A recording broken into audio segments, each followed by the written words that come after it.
Hi guys, it's Sunday afternoon. இன்றைக்கி mutton எடுத்தாச்சு. நிறைய மட்டன் இருந்ததுனால அதை வாஷ் பண்ணி கொஞ்சத்தை ஃப்ரிட்ஜில் ஸ்டோர் பண்ணி வச்சுட்டேன். குழம்பு வச்சுட்டு ரத்த பொரியல் தான் ரெடி பண்ணேன். குழம்பு எப்பவும் போல் செட்டிநாடு ஸ்டைலில் மசாலாவை வறுத்து அரைச்சி தான் பண்ணேன்.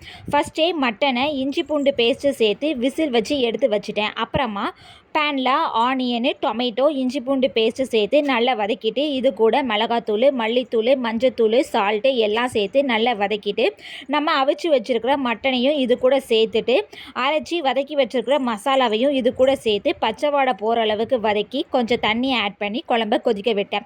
சைட்லேயே ரத்த பொரியலுக்கு ஆனியனை ஆட் பண்ணிவிட்டு செட்டிநாடு மசாலாவையே ட்ரையாக பொடி மாதிரி ரெடி பண்ணி அதையும் இது கூட சேர்த்து நல்லா ஃப்ரை பண்ணி நல்லா ட்ரையாகவே எடுத்து வச்சுட்டேன்.